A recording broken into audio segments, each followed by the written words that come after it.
What's going on, YouTube? We're going back and we're going through student evaluation assessment. We're also going to go through task E, maybe F if it fits in this video.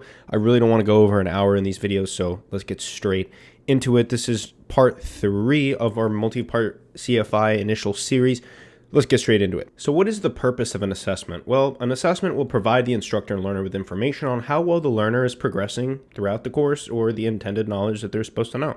It provides a feedback to the learner, and it also can give direction and guidance to the instructor and the student on how to improve their performance. It'll also contribute to the development of aeronautical decision making, and it'll help the instructor see what areas need more emphasis, which I think is the most important, maybe some place that they're lacking. So the general characteristics of an assessment is that it's important that you make sure that they're objective, okay, not subjective. It means that the assessment should be focused on the learner performance, and it should not reflect personal opinions, any likes, dislikes, or biases that you have towards the student as from the instructor.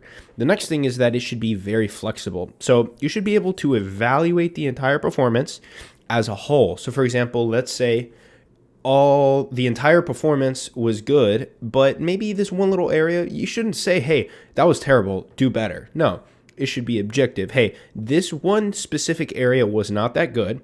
Let's work on that. I think it would have been good. I think you would have passed, maybe a checkride, maybe it was to standards, but let's strive for a little bit better. It's important that we challenge and that we omit any kind of stress or minimize the student. It's important to still continue to praise and give credit when credit is due. It should also be comprehensive, right? So cover all the weaknesses as well as all the strengths that the student could basically go through, and be constructive, right? So praise when praise is due, and also organize. So go in order or some sort of order. You're not going to be doing your 8s on pylons or ground reference maneuver and then climb up to do your steep spirals and then come back down to do your lazy 8s back down to 3,000 and then climb back up and practice it again. It just doesn't make any sense. So be organized. Also be specific and just be thoughtful, right? Have an idea of the student's self-esteem and their learner's need for recognition and approval. So there's going to be 2 broad categories of assessment you should know about. There's going to be the traditional, and it'll refer to a written test like your true and false, fill in the blank, like our written exams.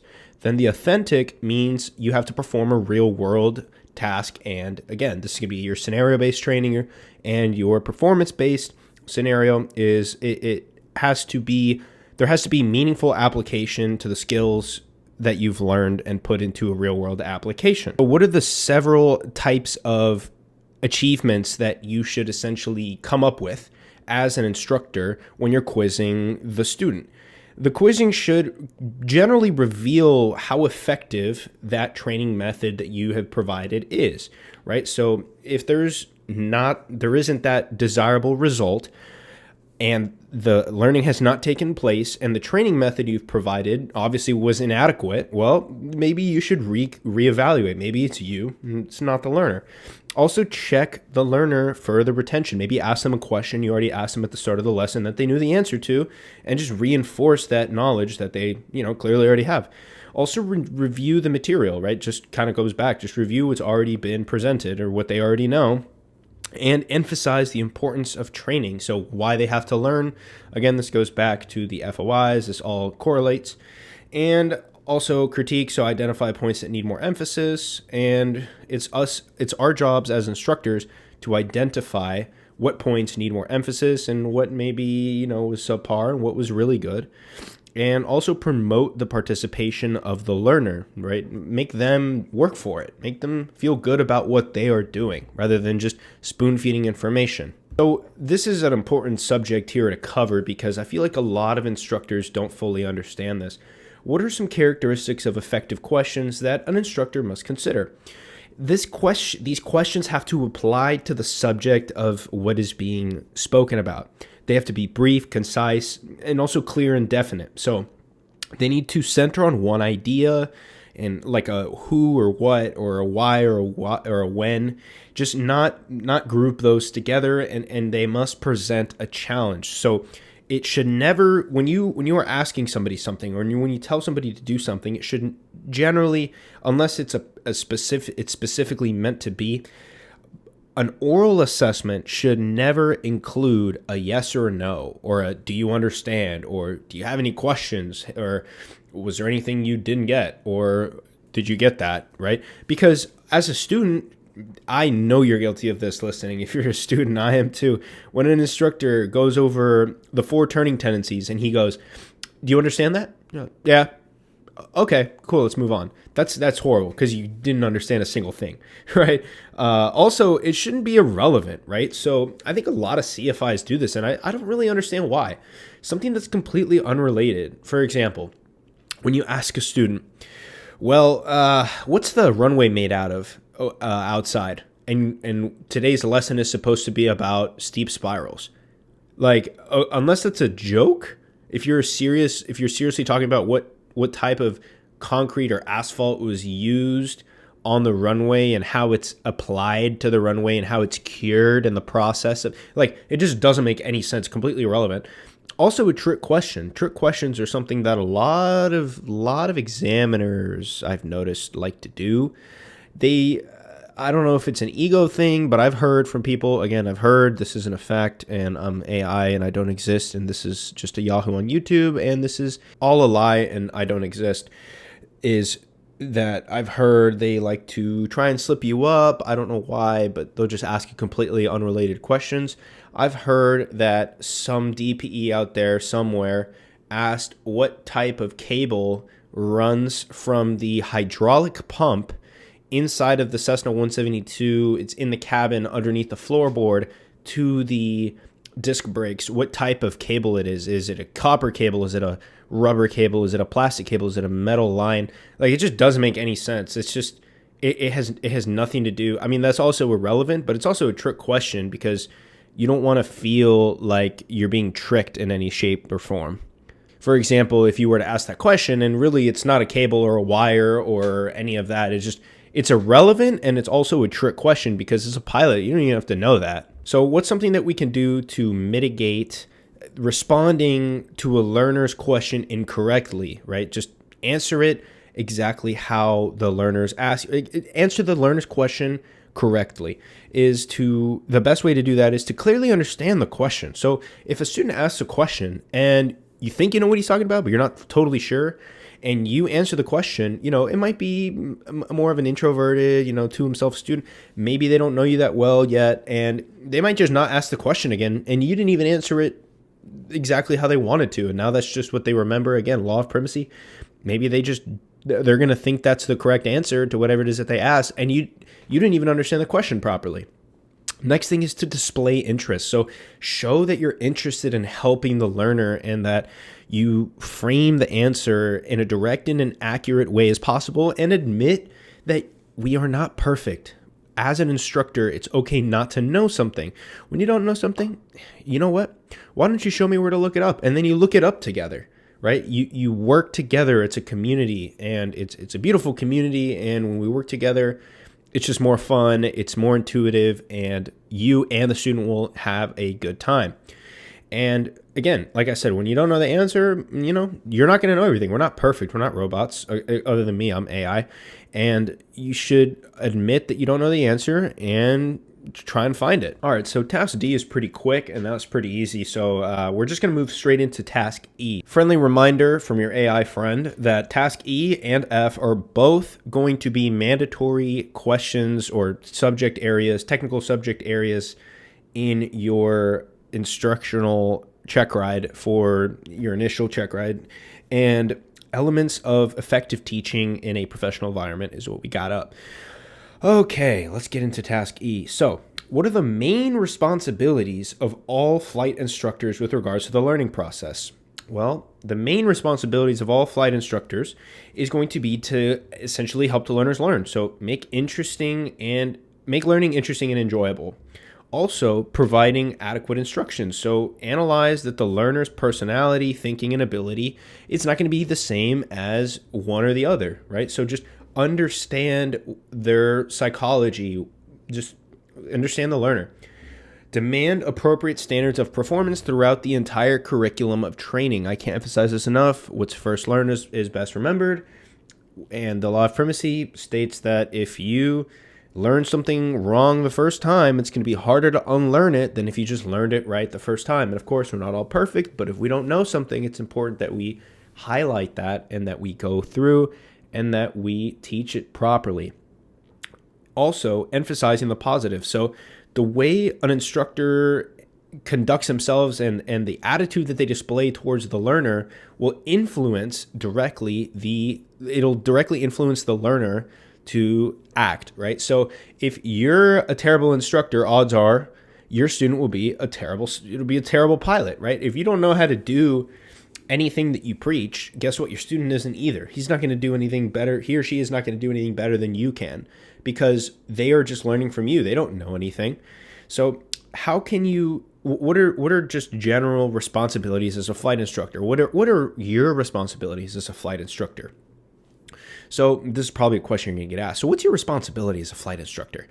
Well, your job is to teach, obviously, but also to evaluate the learner's piloting ability, also to supervise the pilot and give practical test recommendations and do your flight instructor endorsements, which we'll get into later, and also maintain the pilot's proficiency. And you have the responsibility to see and avoid any traffic when you're flying with the student, and also see and avoid any maybe bad things that are coming from the student, and also guide the learner throughout the flight process. That's completely your responsibility to keep the student on track, motivated. Also, it's partially them, but mostly comes from you. All right, so let's talk about the infamous learner frustrations, which we've all experienced at least one of these. I know I would say I would have experienced about half of these.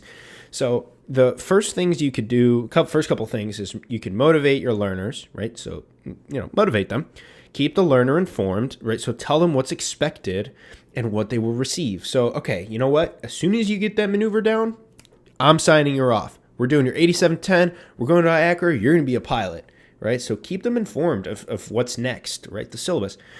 Also approach them as their own unique individuals, right? Every single person, all learners are different, and they all have their unique personalities, their unique charisma. Everyone is just totally different. Also give credit when it's due, to praise a student, and also to criticize constructively. So it's important to identify mistakes and objectively correct those mistakes, not be subjective. So be consistent. So your philosophy and your actions must be consistent. So when you show up to a lesson prepared, you can't show up to the next lesson unprepared and then prepared and then unprepared and then prepared. It doesn't make any sense, right? So just stay consistent. And again, admit errors, which we already went through. So that'll also help minimize learner frustrations. So why, when teaching effectively, why must an instructor make sure that a learner's psychological needs are met? Why do they need it? Well, because they're new. They have no idea what they're doing. They're totally unfamiliar, unless, of course, you're the few and far in between that are not totally new to flying, and maybe you've been in an airplane your whole life. But during flight training, a learner might react unfavorably to noises, vibrations, G-forces. They might be uncomfortable. They might display stress and anxiety. So it's important that you don't ignore these problems and that you don't ridicule the learner. You don't make them feel terrible about it, that you guide them and you help them through it. A person who's undergoing stress and anxiety, as we've already previously discussed in our first episode, they will not learn well, if at all. So how can you ensure that an adequate level of instruction is provided to said learner? Well, again, all learners are different, and all methods of learning cannot equally be effective to every single person exactly the same way as it can to another person. So it's important that you change this instructional method and that you are fluid like water and that you adapt to that specific person to also the stages they're in throughout their trainings, right? So you're not going to be as hard on a student pre-solo as maybe as their final stage check for their checkride, right? So how can you ensure that the learner has developed the ability and required skills necessary to conduct, let's say, their first solo flight? So generally, a learner is going to be ready for solo flight when the instructor doesn't really have to do anything from startup to shutdown. We've kind of discussed this in our last episode, is that learning has taken place when you don't have to do anything. You can just sit there and be quiet. And guess what? The student will perform exactly how they should. And there's just no need for you to interfere, So when you evaluate a learner's ability to perform something, what are like some general guidelines that us as instructors are responsible for? Well, again, emphasize the ACS. Don't use it as a teaching tool. Use it as a supplement, and just identify. Okay, well that was great steep turn. It technically was a steep turn, but hey, you got 250 feet off your altitude. But you know what? On a check ride, you want plus or minus 100. I want to see plus or minus 50 and no more, right? Just to kind of make sure that the student is doing it right. And also, hey, you know what? I would like that you said that you were deviating from your altitude and you verbalized it and then you corrected. I think that was great. Let's try that again, right? I know you can do it. See, so you just critiqued and you motivated the student and you told them that they can do it. That's an example of how you should evaluate the pilot's ability to perform a maneuver. Also, consider that maybe they haven't done it a million times like you have, and they're not going to be as good as you doing it, right? So don't compare. Just set every learner, all learners are different. So don't compare one student to maybe another student. Oh, one of my students got it better than you. I wonder why that. Don't say that. That's ridiculous, right? Also, it's important to emphasize that you immediately correct learner errors when a mistake is made. Safety permitting, of course, but it's difficult to learn if they haven't had the opportunity to be told that it's an error, right? So they're just going to learn the error if you don't say anything. So make sure you emphasize that. Next, we're going to talk about some basic ethics that instructors are responsible for. So the best, most important thing that pilots should be aware of, at least instructors, is safety is number one, okay? Nothing else is more important than safety. If there is no safety, there is no aviation community, industry, nothing, okay? You have to develop also good exercise good judgment and decision making. Teach the student how to do that, essentially, and recognize and manage risk effectively. There is risk involved in all flying. This is inevitable. And it's your responsibility as an instructor to recognize and mitigate risk. Is there an airplane coming at you 500 feet below, and they might climb because you're getting into an area where they have to? Let's say a shelf in the Bravo airspace. That's an example. It's important for you to recognize and mitigate this risk effectively. Also, be accountable for your actions. Understand and identify when you're incorrect and emphasize that to your student. Next, we're going to go over how an instructor can improve their effectiveness and qualifications as a teacher and the overall just professional development, because that's what the ACS says. And at first I was confused. I was professional development. What does that mean? The best way to do this is to continue on your education. So this could be using your knowledge and skills to just re-up on the FAR-AIM, or maybe there's a new handbook that came out or FAA publication. So this could be right from an FAA, maybe get your gold seal CFI certificate, do your pilot proficiency program, attend FAA safety webinars, maybe do workshops, also do local community college, technical school, universities, maybe be a partner with an industry and organization. There's plenty of ways to do this. Just as an instructor, you can be very creative. There's so many different ways, networking. Just to finalize on this subject, I think it's important just as an instructor that you remember to always seek proficiency in control of whatever aircraft you're flying. So if I'm going to be teaching out of a Saratoga with a turbocharger, let's just say it's a plane I'm not too experienced in as an instructor, it's important that I seek proficiency in control of the aircraft. So let's say I started flying that plane and it has dual G1000s. Okay, so we have a complex, high-performance, retractable gear aircraft with a turbocharger, and it has a Cessna 182 engine in it. So, it's going to be a lot faster. Everything's going to come a lot quicker. Also, maybe it's got a GFC 500 autopilot. Maybe it's got a GFC 750 autopilot, and it's pretty advanced. I'm just used to hand flying all my approaches. I'm used to hand flying my Cessna 150. So it's important that you seek proficiency. How do you do that? Well, look up videos about it, maybe study the POH.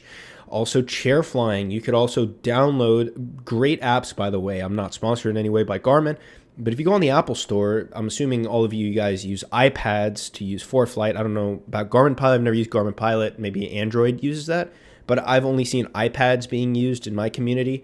Is to use the Garmin specific apps in order to learn avionics systems, in order to learn autopilot systems. There's a plethora of there's so many different types of what you could also just go on your computer if you have a gaming computer like I do, and you can boot up your simulator and maybe buy a couple pieces, like buy a throttle quadrant, buy a yoke, and learn how to fly it in a simulator. Obviously, it's not going to be close to the real thing, but at least you're seeking the proficiency in the safe operations and control of that aircraft.